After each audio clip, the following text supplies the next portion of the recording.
What's up, guys? Welcome back to Storytime with Uncle John, and I am Uncle John. The cats are both up here on my desk. They think that this lamp is going to somehow warm them. I think it's all psychological because there is absolutely no heat coming off these LEDs, but somehow they feel better. Now, this one I can sort of understand because he's got his butt backed up to the PC tower, so there may be a little bit of heat coming out of the bottom of that, but yeah, I don't understand. I always wonder how a cat's mind works. I'm not sure I really want to know, honestly, but all right, today's stories come from Malicious Compliance, and this is a new video. I know some of you guys get a little bit weirded out when I do cluster uploads from the other channel when I'm transferring everything over. I have started putting in the title re-up in parentheses so that you can tell that it's a re-upload, but still there's a lot of you that haven't seen those stories, so it's cool for you to be able to see those, and the other ones who want to watch them again can, and if not, you know what they are so you can avoid them. Anyway, the ones that aren't marked are new, so there you go. All right, let's do some malicious compliance. Oh, right, you're the boss. I'm a pretty hardworking but laid-back kind of person. I don't really look for credit. I like doing a good job, but my job is not my life, so I don't really care if people don't appreciate all the work I do behind the scenes. My life is at home, not at work. Last year, I got a new boss. He had his own style, but instead of asking me about what I did, etc., he figured he knew it all. For various reasons, he was my boss, but he couldn't really get rid of me. For several months, we had a lot of situations that, because of my experience, I knew how to handle, but he would overrule me. I let it go because it wasn't my problem. Then it would blow up. Lots of stuff like that. Last year in early November, I mentioned that in the past, along with the Christmas bonus checks, previous bosses have also sent things like flowers, candy, gift cards, etc. to the homes of employees. I usually took care of it. He said that he would take care of it. Then he didn't. So Christmas week panic sets in and he tells me that he needs me to do it. Fine. But he emails me messages that he wants addressed on each gift. Thanks for all the hard work, etc. I bring to his attention that I had some thoughts on some of the messages he wanted me to include. He snapped back at me, "Just write what I asked you to. I think I know what I'm doing." So a few days before Christmas, one of our employees came home to a gift card to a local seafood restaurant with the note, "I hope you and Katie enjoy this restaurant." Oh dear, Katie died in a... I shouldn't laugh, but the irony. Katie died in a tragic car accident 4 months previously. At that time, my boss sent flowers, which I took care of, and he attended the wake. How dumb can you be? I knew the employee pretty well, and I knew this would be the kind of thing that would bring him a lot of laughs because he hated the boss already. Okay, so it's not so bad that I laughed. The boss looked like a complete ass, and a good guy who was sad at Christmas got a great laugh. Win-win. I always sort of feel a little bit guilty when I laugh around stories that really aren't that funny. I laugh at funerals. That's my way. That's my stress filter. I tend to handle stress by being a wise ass, making jokes, remembering the good times and things like that. Because, who wants to sit there and watch this fat guy with the snot running down his beard and everything and just ugly crying, I'm not saying it never happens, but for the most part, that's my way of dealing with stress and sadness and just overall hard times. And that boss is a complete boob, but he's far from the only boob around. Like I told you previously, my mom worked for lawyers for years in attorneys' offices. Sometimes it was an office with just one attorney, like a, owner-operator type thing. Another time it was in a partnership. And always they would have the legal secretaries deal with their, their cards that were sent out to employees, their condolences sent out to clients and things like that. And they never actually knew what was going on. And that's just setting yourself up for a bad time, when you show up, like you said, "Hey, how's the wife?" "Oh, she died 4 months ago." Oh, crap. And there you go. Oh, yes. Please copy, edit, and proofread. Be my guest. The boss has been reaming me out for the past 2 days for being late on low-stakes client presentations. Said presentation was one I volunteered for because no one in my tiny, overworked team had time to take it. Despite my profuse apologies, she continues to barrage me with really mean personal slacks, saying my work is embarrassing and insulting, and I'm lazy. So now I'm the deck, racing to redo all the work so the second version is up to snuff. She offers to copy edit one of the ideas to be about winter sports instead of BMX, and then proofread it to speed things up. I say yes. The presentation goes out to the client. Once I've had a chance to pee and get coffee, after hours of working nonstop, I open up the doc and look at the skiing idea.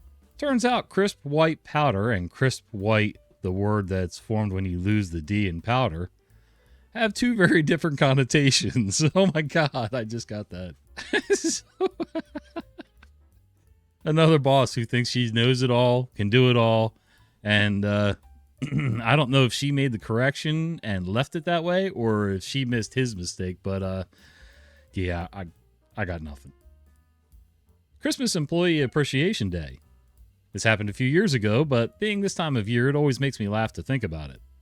I worked at this place for close to 14 years, and I've always been the type of person to put up with a lot. We always had our Christmas Employee Appreciation Party in January, as December was crazy busy.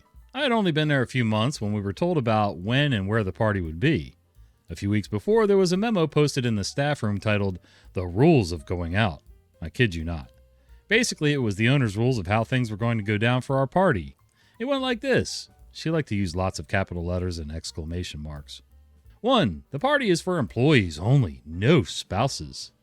2. I will pay for 1 drink only. 3. You can have an appetizer or dessert, not both. 4. Attendance is mandatory. Holy cow. I thought it was funny and laughed about it to one of my colleagues. They didn't laugh and told me that the owner wasn't joking. She was dead serious. Keep in mind that at most there would have been 12 people attending, and that she would completely write this off as a business expense, so why be so cheap? I didn't want to rock the boat, so the first year I just towed the line. The next year, the same memo appeared a few weeks before the party. Pretty sure she just saved it to the computer and printed it off every year. The second year, and the few years after that, we still went out to a restaurant. I thought, fine, you're going to be that cheap in appreciating all the hard work we do all year, plus not treating us very nicely? Fine, cue malicious compliance. Everyone orders their drinks before their meal. I get water. She looks at me and asks, "Aren't you going to order a drink?" I tell her yes, but I'll have it with dessert as I can't drink without eating anything first, which is true. Everyone orders a glass of wine, a cocktail, what have you. We eat our entrees, then the dessert menu comes. I ask if they have a scotch menu. They do, and she has to look at it when I'm done with it. They also had those fancy coffees on there as well. I order my dessert and look at the scotch menu and order the most expensive per ounce scotch they have, about $26 an ounce at the time. I'm not going to waste my 1 drink only on a $7 glass of wine. I'm getting the most expensive scotch there is, and make a point of savoring it. So good. I've never had this one before. I get the death glare, but hey, I'm enjoying my 1 drink only. Still makes me laugh. I'm not much of a scotch guy. I probably would have went for some kind of whiskey or bourbon, or if they were one of those places that really only serves wine, I would have found out what their most expensive wine was, a Dom or something like that. And yeah, I probably would have hated it the whole time because honestly, Dom doesn't really taste any better than regular wine. So take that, wine snobs. That's just like beers, man. Listen, I love our local microbreweries. I really do. I think it's a good thing, small business, handcrafted, blah, blah, blah. Yeah, it's good. It's all good. What's not good is the fact that they put so much freaking hops in it and everything's got to be an IPA that sets your damn mouth on fire because all you can take, you might as well just go in the field and chew on hops because the rest of the drink's almost non-existent at that point. To me, it's like going to, Buffalo Wild Wings or something and getting the hottest sauce there is just to prove that you can get it down your gullet. You can't actually taste the chicken. You just know that you had chicken because you saw it. And now you have bones. And then God forbid if you get any sauce around your mouth, it looks like you fell face first off your bike or something, It's just nuts. Note to all the microbreweries. Let's start mixing it up a little bit. Make your IPAs with all the hoppiness. That's great. But then let's start working on some other versions too. There's one brewery who comes out with a winter wheat that it's just perfect. And then you have your lagers and your stouts and your porters and things like that. That's great. Mix it up. But not everything needs to be super hopped up. Let some of the grains and the flavors come through, Anyway, super tangent, John. Let's try reading some stories. Be careful what you order. When I was young, the first time I ate pizza was on a vacation abroad when I ordered a pizza margarita? No. Yeah? As plain of a pizza as it's possible because of my childish tastes. Unfortunately, for the vegetable-hating child that I was, to my displeasure they put tomato slices on the pizza. So while I enjoyed the taste of the pizza itself, the slices had to go, else I wouldn't eat it. A while later, when I was back home again, we ordered pizza for delivery. Remembering my only previous experience with pizzas, I was adamant that I had to be without tomato slices. Unbeknownst to me, this had led to a misunderstanding as in my country, the pizza margarita, I'm going to say margarita, did not have tomato slices to begin with. It's just tomato sauce, cheese, and spices. So what I ultimately revived could be only described as dry, crispy cheese on top of a hard bread bottom. No tomato sauce in sight. That was the time I got punished for my childish tastes. Not sure if the compliance was malicious or that they thought it was an allergy, as I wasn't in the pizza store when they complied. Edit. I changed SAUS to sauce for that one guy who hated my spelling mistake. Don't worry, OP, there's lots of people out here, even on my channel, who hate my spelling, even though I don't write 99.9% of this stuff, and who hate the way I pronounce things, because, why would I know how everything in the world is pronounced? Yet I could probably take those same people on a construction site, and they would misname every freaking part there was that I pointed out on a house, bare bones skeleton, and, yeah. Because it's unreasonable for them to know things like that, but I should know everything they know. By the way, I don't mind being corrected. It's the ones who really make a big deal out of it, and yeah, they're the special ones. And the good news is most of those guys have disappeared, so now it's just you guys. And me. And the cats. My aunt and uncle told me not to tell on them. When I was really little, my grandparents lived on the farm, and their youngest two children were 12 and 14 years older than me. I was about 3 years old, and Grandma sent me outside to get my aunt and uncle and cousin who was over. I went out and found them smoking behind the pole barn. I told them that Grandma wanted them. They said, "Okay, don't tell Grandma we're smoking." So I walked back in the house and Grandma asked me, "What did they say?" And I said, "They said don't tell Grandma we're smoking." Grandma was a little startled but never said anything about it. Well, what do you expect when you tell a 3-year-old something like that? I'm not sure I'd expect an 8-year-old to act any different, quite honestly.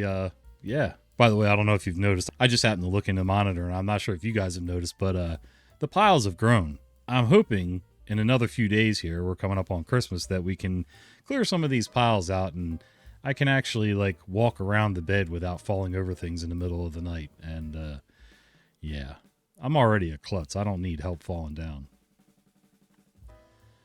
Want us to strictly follow company policies? No problem. Hello everyone, first post here on mobile and not a native English speaker, so forgive my mistakes. I hope this will satisfy your hunger of malicious compliance.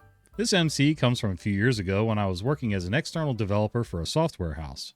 The team was great and the lead developer, let's call him Mark, was simply the best to work with. He was a very skilled developer and also with the ability to easily coordinate the team's tasks. We also had a manager, John, who was also very friendly and easy to talk to. Our job was going smoothly. The company tracked the progress of the various projects in a software where John divided them into various steps. John set up these steps very broadly, like analysis, initial setup, development, release, maintenance, etc., to avoid creating too many of them. We then needed to input the time we spent on each of these steps. If the project was missing some steps or hit the budget cap, we couldn't input our timesheets and technically weren't allowed to start working. Per company policy, our duty was to inform our direct superior about this issue, in this case, Mark. He then should have informed John, who finally would have to increase the cap. As the good manager that he was, John knew all these steps were a huge waste of Mark's and our time. So he allowed us to temporarily sign our timesheets locally and start or continue our work, gather himself all of our cap increase requests together, do all of them simultaneously, then directly let us know we could input our timesheets in the software. Then the company got acquired by a hedge fund. Suddenly a lot of new middle managers appeared, and John was moved to a higher position in a different department. To replace him, they hired Phil. Phil tried to present himself as the open to everyone's requests type manager, but it became obvious pretty quickly that he was more of a I'll stick to company policies as hard as I can kind of guy, probably to appeal to his ego or some higher up. First thing he did was to completely change the project's organization to better check the project advancement. Now in a project, every task, every little change had its own step and budget cap. Remember that if the step was not in the software, we weren't allowed to start working on it. He then enforced our daily timesheets input. It became mandatory to input them at maximum the next day so we could be more responsible about marking the project's progress. It could have been okay if it wasn't for the fact that project budgets were drastically reduced. Basically, after reaching the middle of our developments, we already reached those caps and couldn't insert any more timesheets. When we started asking Phil about creating those steps or raising the budget caps, like we did with John, he quickly redirected us to Mark, as that was the company policy and the proper chain of command. Mark's job quickly became hell, as he basically had to spend half a day asking Phil to create project steps or raise caps. We knew we were bothering Mark, and he knew we couldn't do anything else.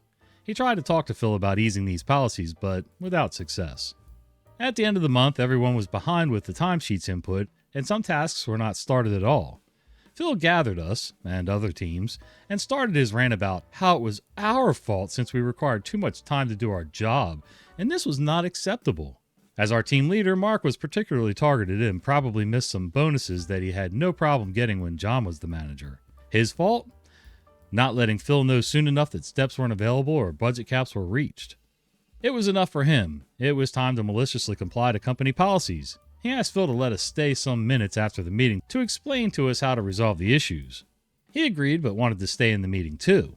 Mark calmly said to us, "It is imperative that you tell me, and only me, that steps are missing or caps have been reached as soon as you notice. You must send me an email with this precise subject. I'll then inform Phil. Only mail requests will be accepted." He remarked various times that the mail needed to have a specific subject format like Project X, Step Y, missing, or Project X, Step Y, cap reached. And every time he was looking at us with a look that was saying, "Just do like I say, trust me." We started doing exactly what he told us, and soon discovered why he was so confident. A few days passed, and an angry Phil stormed into our room yelling at Mark that his behavior was unacceptable, and an urgent meeting with the higher-ups was scheduled in a few minutes. Mark went, and after about a half hour returned with a satisfied smile on his face, and after him came a defeated Phil. He later told us that he basically set up a forwarding rule in his mailbox which forwarded to Phil every single mail whose subjects matched the patterns above, with a predefined text like, "Dear Phil, I'd like to inform you that the team brought to my attention the fact that Project X is missing Step Y or similar." In those few days, he submerged Phil's mailbox with our requests. Phil probably hoped that the outcome of the meeting would have went in his favor, but the higher-ups stated that no company policy was violated. Mark wasn't spamming, as those were all legitimate work-related emails, and it was Phil's duty to appropriately manage the situation. Also, Mark now had proof that he was immediately notifying Phil about the project issues, so nothing could be his or our fault anymore. I stopped working for the company shortly after that, but after a few months, they told me that Phil was demoted and moved to another position with lesser responsibilities. Could you imagine? If I'm going to move into a position and take over as management for some project or some department or whatever, I'm going to kind of go by what were the numbers like for the other guy? What did he do that really worked? And I'm going to talk to other lower supervisors or higher supervisors and whatever and try to get a feel for how things ran. Were the numbers good? Okay, what made them good? Were the numbers bad? What made them bad? Were they really bad, or was it all just a shell game to try to keep things going until the project was complete? But, without any investigation, just come in and start throwing your weight around and, I think I know better. Well, yeah, you don't. So, well, what are you going to do? Hey, guys, do me a favor. Click this video right here and let's keep the fun going. All right, till the next one, we'll see you.